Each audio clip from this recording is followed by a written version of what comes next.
Bonjour à tous, nous allons explorer le chapitre 2 de cette œuvre emblématique. Ce chapitre est riche en émotions et en détails qui nous permettent de mieux comprendre la vie du narrateur, un jeune enfant et son entourage dans la médina de Fès. Allons-y. Nous allons citer les 6 idées du chapitre 2, 2 idées par 2 idées. Ils sont des idées très simples et très sympas, juste 2 lignes pour chaque idée. Et enfin, on va faire un mélange qui lie et réunit cette idée principale du chapitre 2 avec des connecteurs logiques. Grand 1, les idées principales.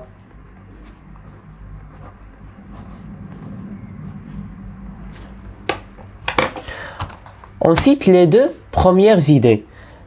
La première, c'est la vie quotidienne de Sidi Mohammed. Le chapitre décrit la routine du jeune protagoniste, Sidi Mohammed, et son environnement familial. La deuxième idée, la relation avec sa mère, toujours avec la relation avec sa mère. Une relation forte et affectueuse entre Sidi Mohammed et sa mère qui occupe une place centrale dans sa vie. On écrit ces 2 idées. La première, on a dit c'est la vie quotidienne du narrateur. Ça veut dire de Sidi Mohammed. De Sidi Mohammed.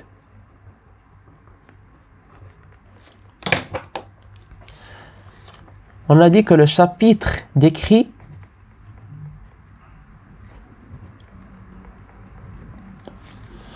la routine du jeune protagoniste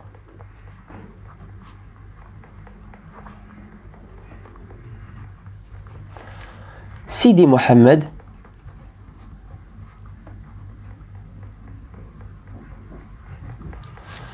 et son environnement familial.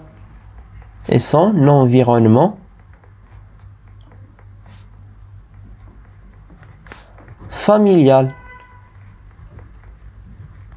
La deuxième idée, c'est la relation avec sa mère. Une relation forte, même affectueuse, forte, affectueuse, entre, comme on a dit, Sidi Mohammed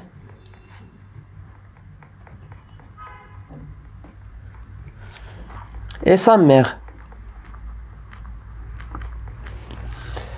qui occupe, on peut ajouter, qui occupe une place centrale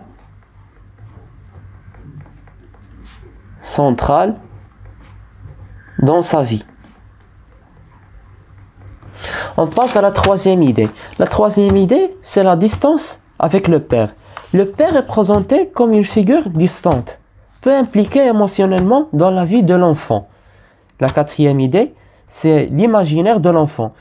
On a dit dans le chapitre que Sidi Mohammed se réfugie dans un monde imaginaire pour s'échapper à la monotonie et aux tensions de la réalité. Ça veut dire quand il soit nerveux, il s'échappe, il s'enfuit à la boîte à merveilles pour expanser son imagination, pour s'enfuir de la tension existée ou bien évoquée dans la réalité. On écrit la troisième idée, c'est la distance avec son père.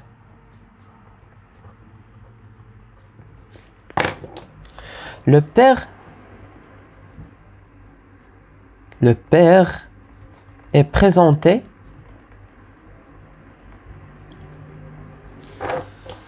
comme une figure distante.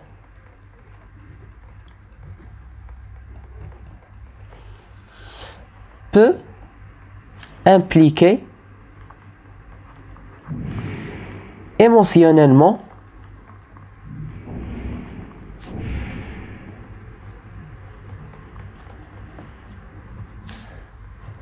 dans la vie de l'enfant.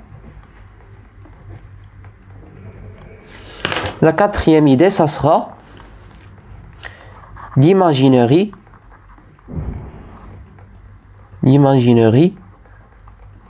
de l'enfant.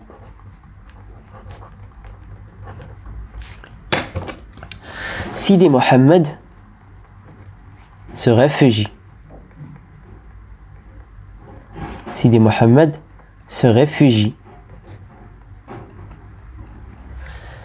dans un monde ou bien un univers, dans un monde imaginaire pour s'échapper, comme on a dit, de la réalité. De la réalité et des tensions familiales. La cinquième idée et l'avant-dernière idée, c'est l'importance des souvenirs. Le chapitre souligne comment les souvenirs et les petits détails du quotidien nourrissent l'univers intérieur de l'enfant. La dernière idée, c'est la sixième idée, la description de l'environnement. L'auteur peint un tableau vivant du foyer et du quartier, reflétant la vie traditionnelle marocaine.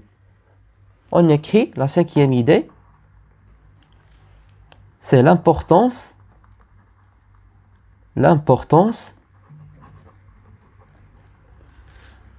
des souvenirs.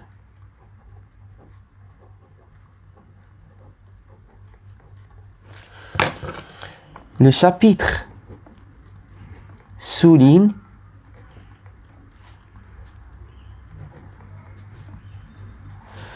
comment les souvenirs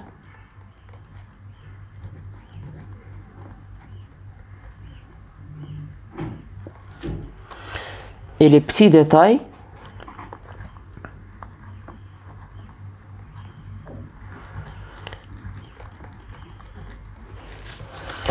du quotidien, ça veut dire la vie quotidienne, du quotidien, la vie habituelle, nourrissent l'univers intérieur de l'enfant. La dernière idée, la sixième idée, c'est la description de l'environnement.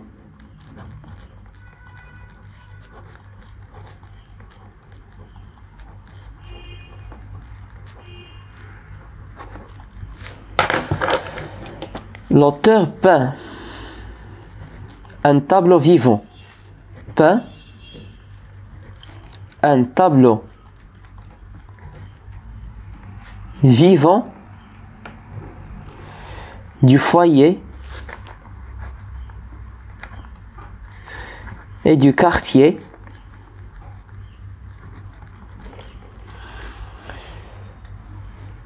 reflétant la vie traditionnelle marocaine.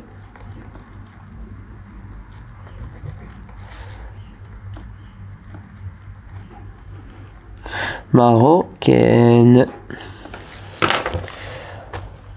Ça y est, on a terminé pour les idées principales. On va mélanger toutes ces idées, on va les, comme on a dit, les rendre homogènes, comme on dit, et on va les lier entre elles avec des connecteurs logiques pour former un petit résumé de 8 lignes. On commence. Grand 2, résumé du deuxième chapitre.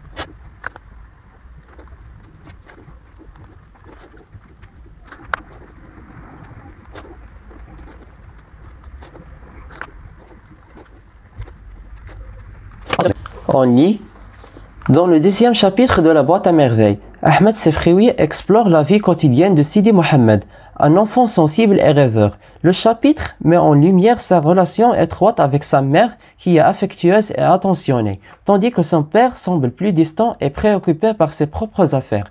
L'enfant s'est réfugié dans son imagination pour échapper à la routine et aux tensions familiales. L'auteur décrit également l'environnement dans lequel vit Sidi Mohamed, en peignant un tableau vivant de son foyer et de son quartier. Ce chapitre souligne l'importance de l'univers intérieur de l'enfant, qui trouve du réconfort dans ses rêves et ses souvenirs. On relit encore une fois le résumé. Dans le 10e chapitre de la boîte à merveilles, Ahmed Sefrioui explore la vie quotidienne de Sidi Mohamed, un enfant sensible et rêveur. Le chapitre met en lumière sa relation étroite avec sa mère, qui est affectueuse et attentionnée, tandis que son père semble plus distant et préoccupé par ses propres affaires. L'enfant s'est réfugié dans son imagination pour échapper à la routine et aux tensions familiales. L'auteur décrit également l'environnement dans lequel vit Sidi Mohamed, en peignant un tableau vivant de son foyer et de son quartier. Ce chapitre souligne l'importance de l'univers intérieur de l'enfant, qui trouve du réconfort dans ses rêves et ses souvenirs. Alors, dans ces résumés, on a cité la vie quotidienne de Sidi Mohamed, on l'a décrit, on a mentionné la relation familiale avec sa mère, et même avec son père, sa relation avec lui éloignée, distante comme on a dit, l'imaginaire de l'enfant, on a cité qu'il va plonger à son imagination pour s'échapper et s'enfuir de la réalité, et on a